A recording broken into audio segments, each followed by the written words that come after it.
And then it tells you about some of the other things that you can, other tabs you can go to where you can dig into some of this information further in terms of your like, your reach, who's talking about this, and that sort of thing. And then they give you some interesting demographic information about who's talking about your page. You can see here, again, this is for the Pivot page.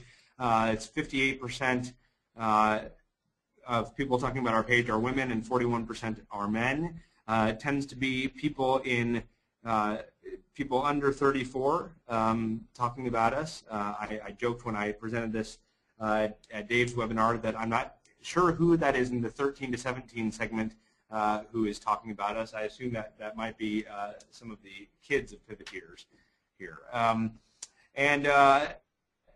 But this is really helpful. Again, it's going to start to show you some of who your target audience is, who your page is reaching, who's engaged with your page, and it might offer some surprises for you. And then there's some information about how people are talking about you, and you can, right now this is showing for all stories that we've done, and it's giving you an idea about how many people are engaging with the posts and passing them on, and how the viral reach is doing. But you can also change this so that it is post by post, so that again you can analyze different Facebook posts as they come up. And as they passed, and see how people's engagement with those posts was.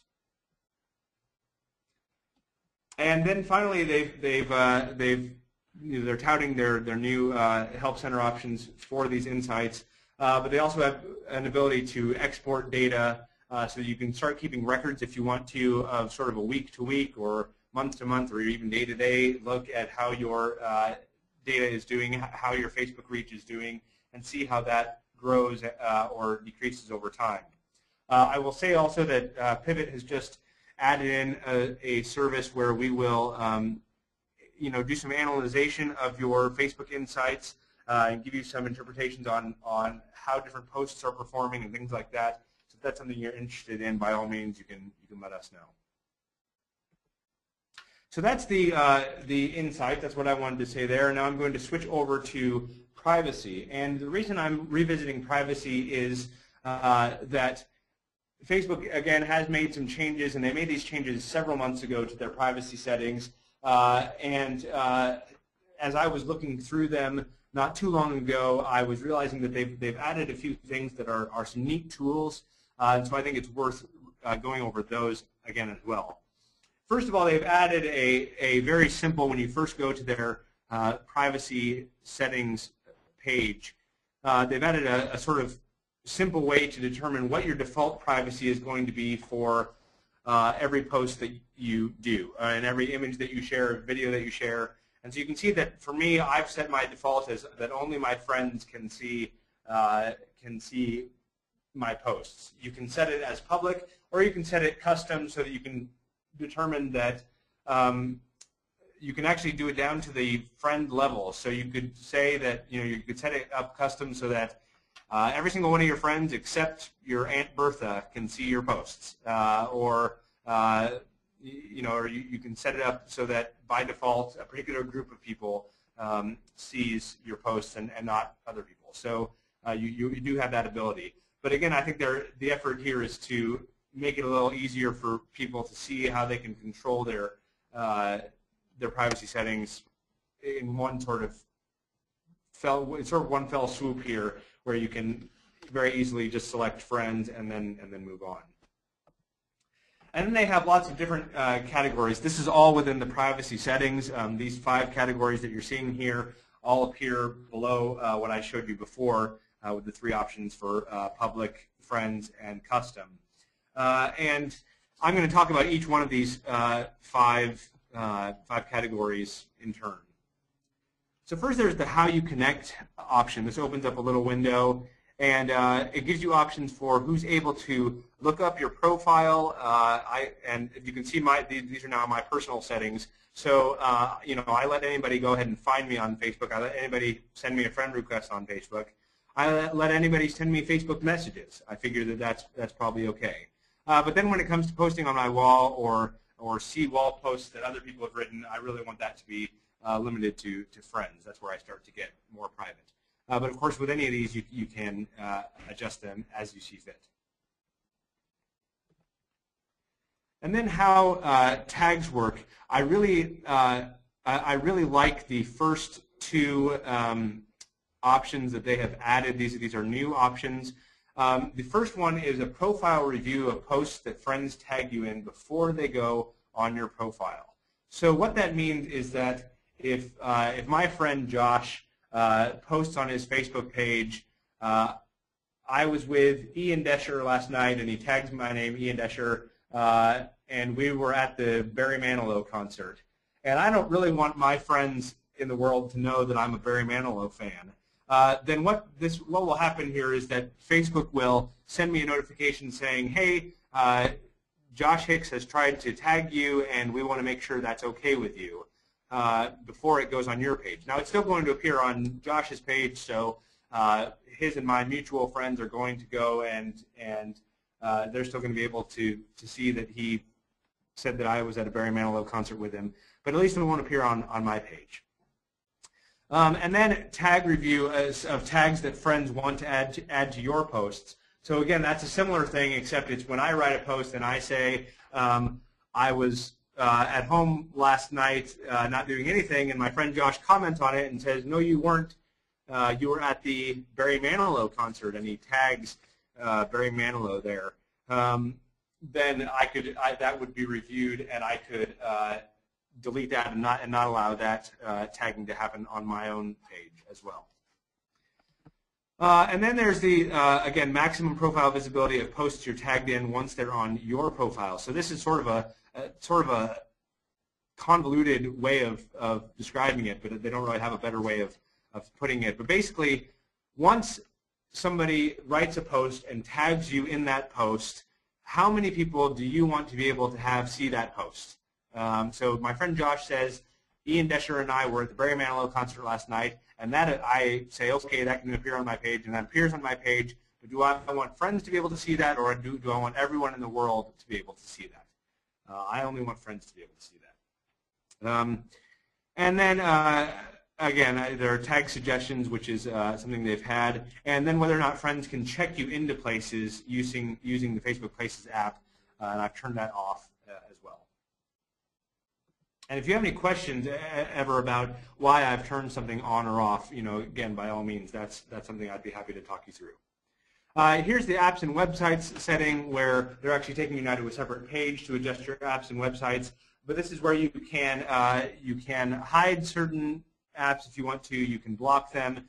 They have this possibility for instant personalization on some of their partner websites. This is something they started probably around a year ago.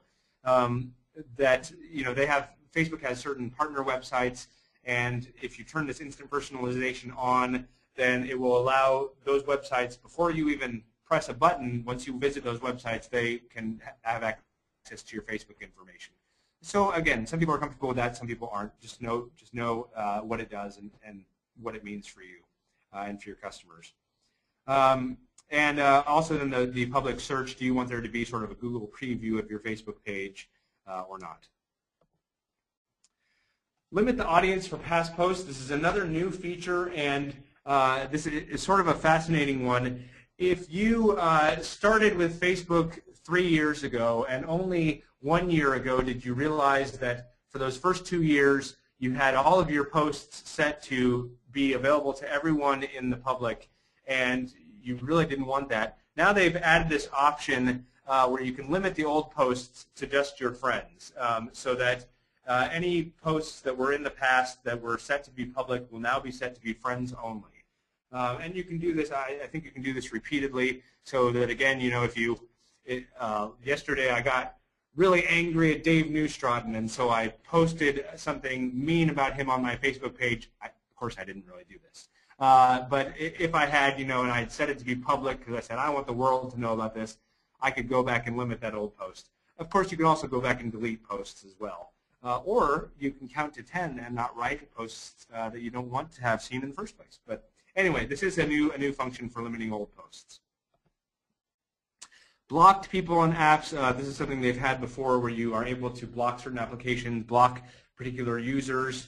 I always have to explain that in this screenshot here, Judy Stanger-Taylor was somebody who was at a Facebook class that I did over in Canby, and she offered to be the guinea pig for how block users work. So I don't actually have anything against Judy.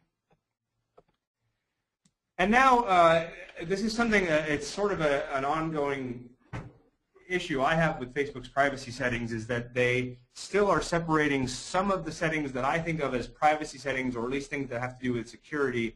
They're separating those out into an account settings, which is different from a privacy setting. So you're going to find these in a different place here. But a couple of the things just to know about here, within the general account settings, they are giving you information about when you last changed your password. They are also allowing you, and again, this is around a year old, allowing you to download a copy of your Facebook data. I did that not so long ago, just to try it out and see how long it took and things like that.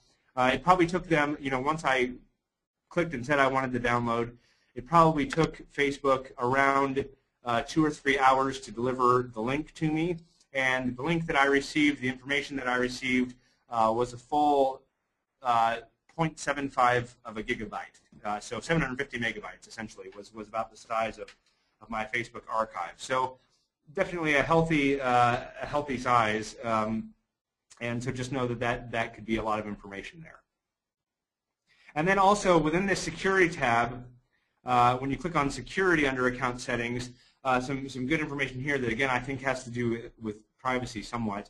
Login notifications, login approvals. So if you log in from a device that you haven't before, so if I get a new computer and I log in for the first time, then I can opt to receive an email when that happens. Or I can opt to have to answer specific security questions if I want to do that.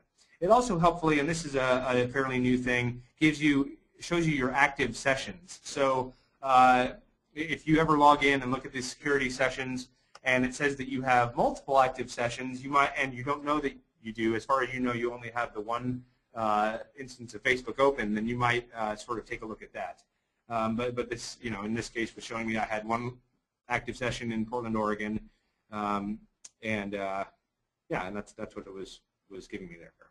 So just know about those security settings as well. Again, for many of you, this is a place, and the reason we talk about this in these webinars is not only for your personal, but it's a place where you may be able to educate your customers about the latest privacy settings and help educate them as a way of sort of doing a good turn for people in your community.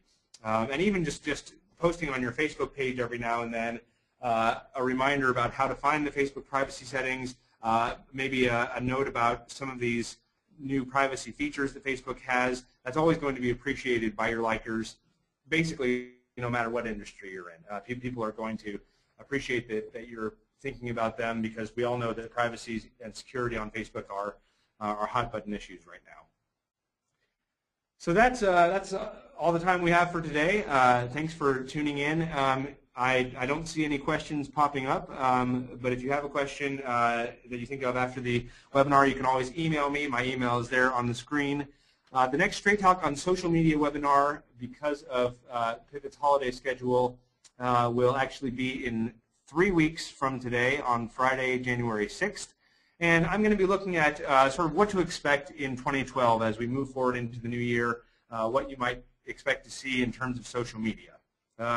And Dave Neustraten's next Straight Talk on telco marketing, we'll have a date for that soon, but right now it's to be determined because of some interesting scheduling and trips that Dave has going on in January. And of course, because we're closed that final week in December. Anyway, thank you all so much for tuning in. Have a great weekend and a wonderful holiday season. And remember to keep your media social and your talk straight.